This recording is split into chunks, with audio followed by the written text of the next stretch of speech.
Good day, and let soul power reign our day.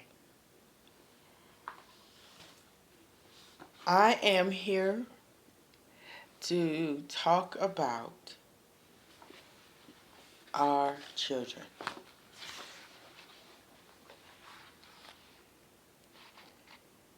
Developing positive self image and discipline in our black children.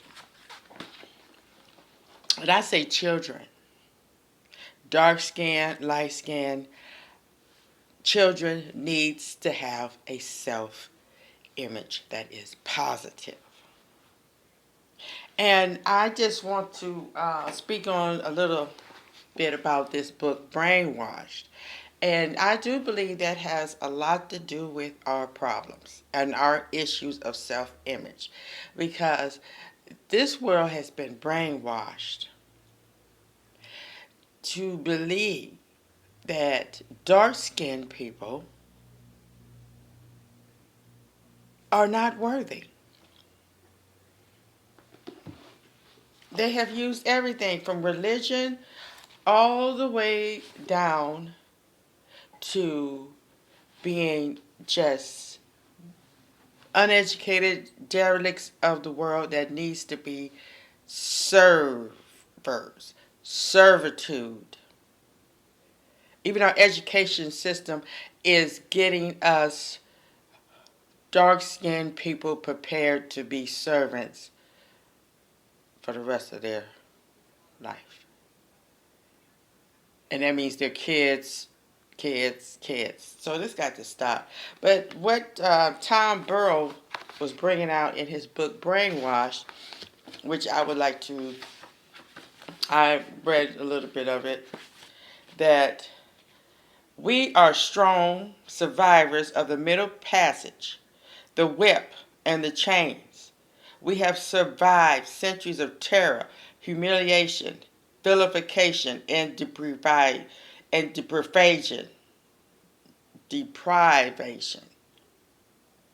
We are smart.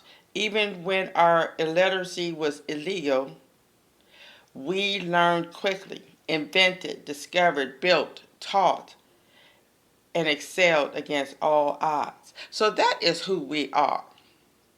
And we don't hear that enough, especially in the home.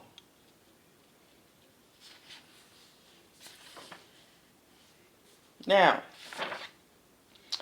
what I really wanted to just bring up is that in our effort to prove our equality, we unconsciously chased the master's dream, adopted his values, moved into his neighborhoods, went to his schools, and danced to his tune.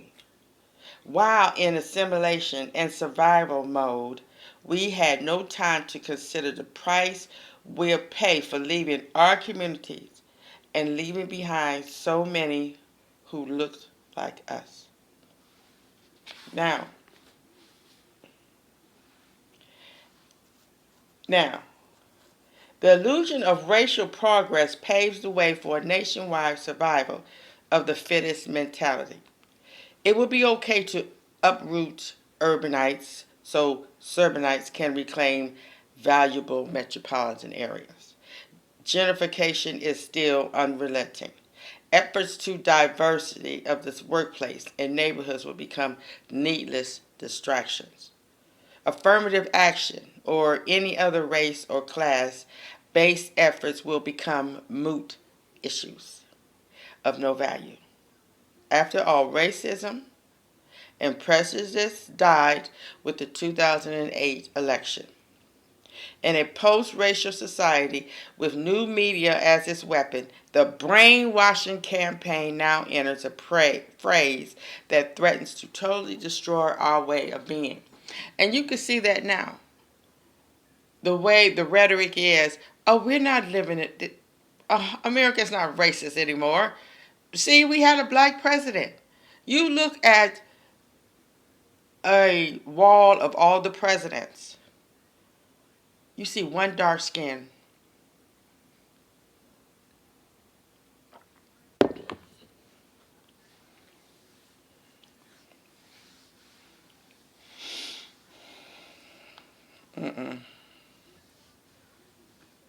It has never been, or nor will it stop being racist as long as the Caucasian being is running things. At a time when the global economy is a touchscreen away, when a fractured, dispirited nation is forced to once again dig deep and tap into its innovative roots to save itself, creative, time tested black people can ill afford to sit on the sidelines, besieged by a doormat, invisible virus. Now, I wanted to bring that up because we're not saying it enough.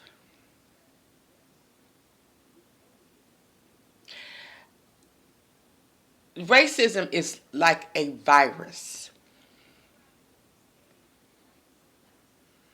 And until you get rid of that virus, things are going to always be like they are. And we have to stop being pacified with these um, protesting and these reckless programs that they come up that's just really only making the people in the boardroom rich. Mm. Um, Now,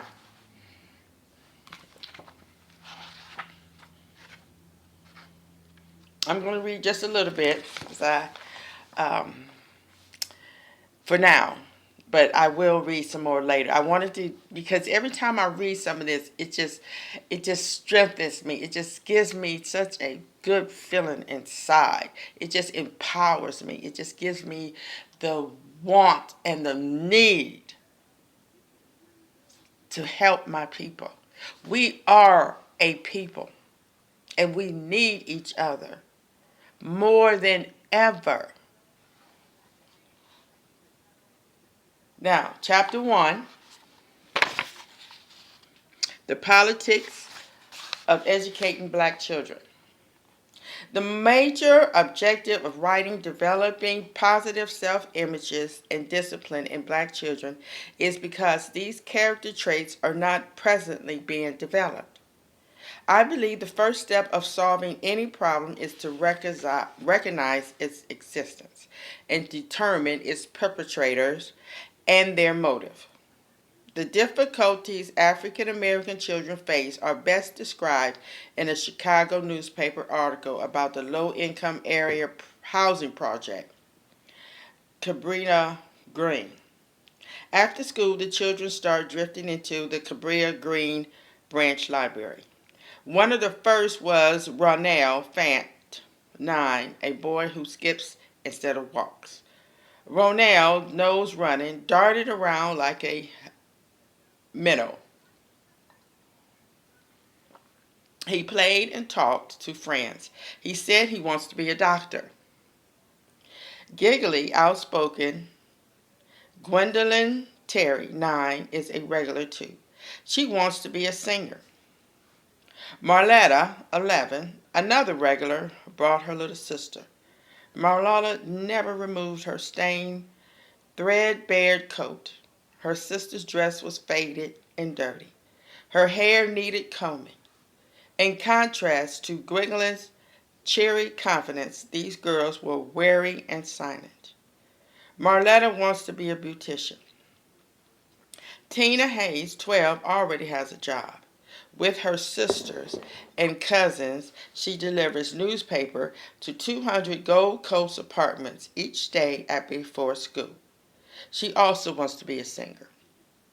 Doctor, singer, beautician. What are the chances of their ambitions will become reality? These Cabrini Green children are midway between innocence and realism, clinging to dreams, but savvy enough to see that the projects are more dangerous than the neighborhoods they read about in the library storybooks. Each has heard stories about gang violence and rape. Age 9. They are already submitted to violence, rape, and no telling what other abuse.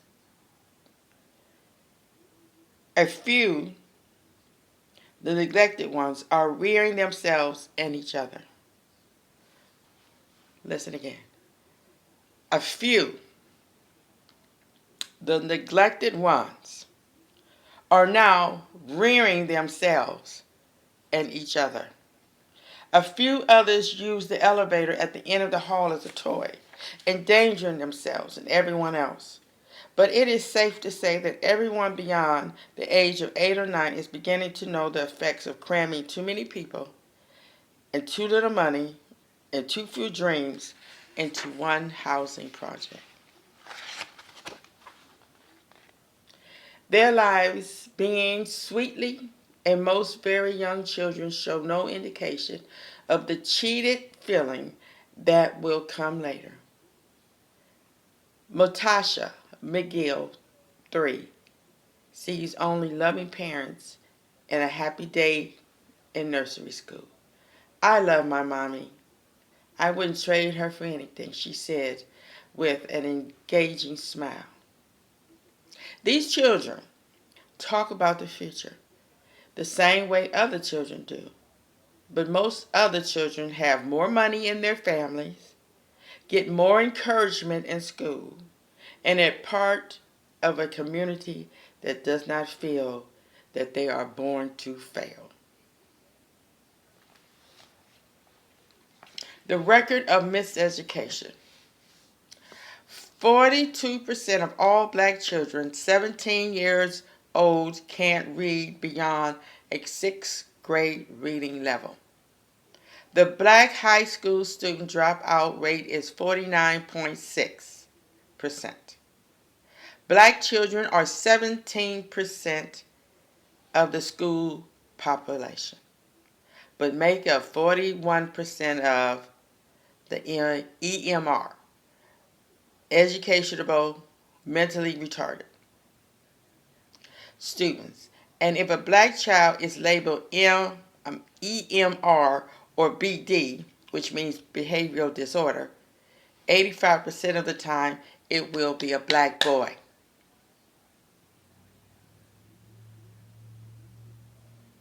The frightening reality is that an increasing number of black youth and adults will never work.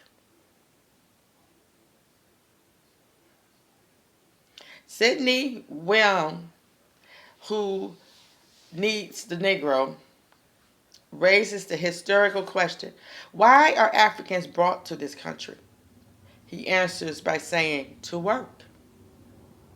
He then asks the contemporary and futuristic question, does that reason exist today and tomorrow? The answer is a resounding no. Between now and the start of the 21st century, the number of youths is expected to decline about 30%, while the total for black and Hispanic will hold steady. At the same time, the type of low-skill, entry-level industrial jobs traditionally filled by young men will shrink.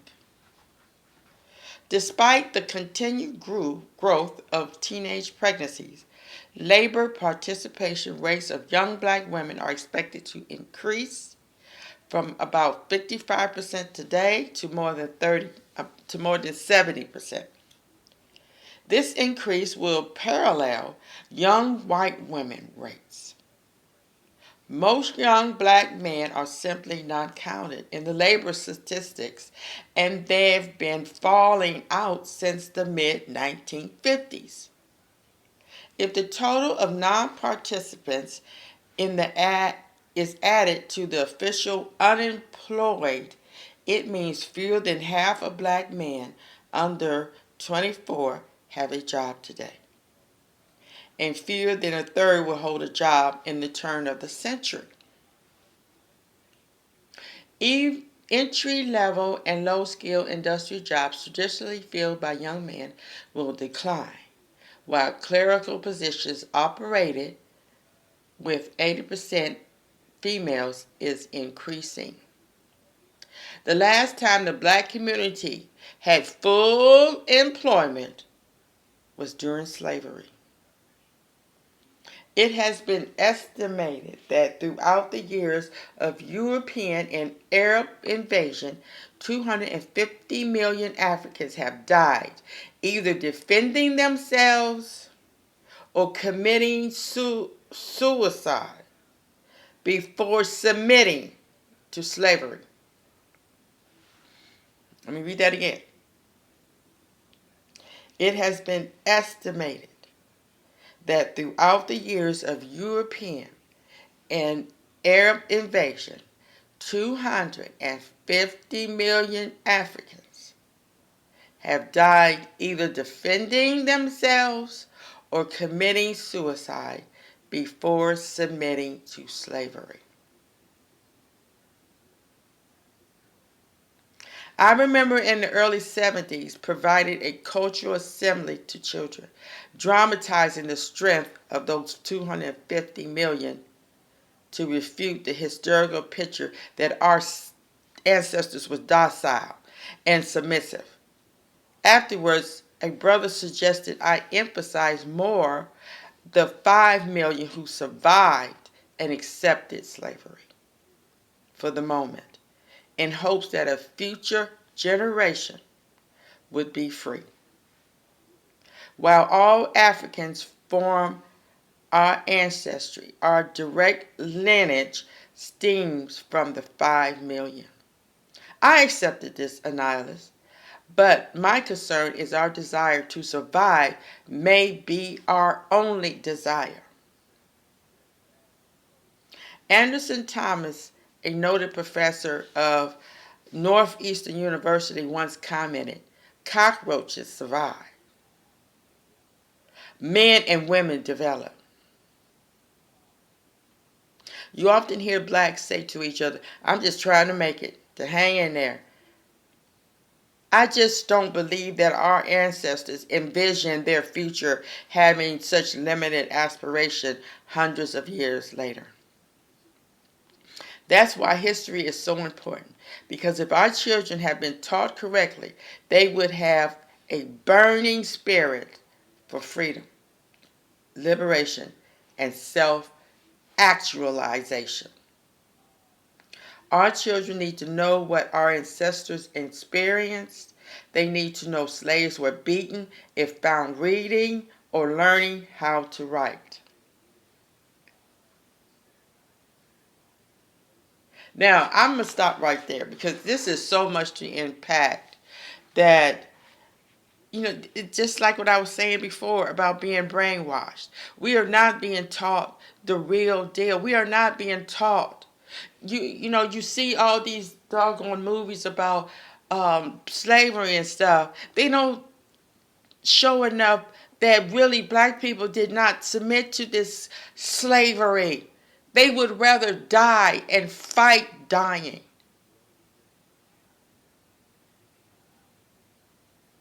And they rather jump in the ocean to be eaten by sharks, drown, than be submitted for a life of slavery and deprivation by the white man. And now we are forced to continue in that position. Yes, the 5 million that survived and submitted, they did not go through that torture just for us to be acting like the way we are. No.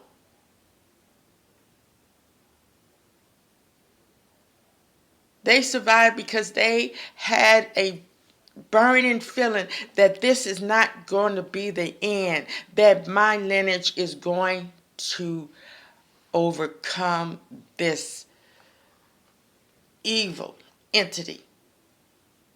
Now, like I said, we are going to continue to read this and we are going to have a change. Because some of us are going to have to die to make this change. And this is something that we have to learn. Because you see that they're killing us for no reason. No, they're going to stop killing us for no reason.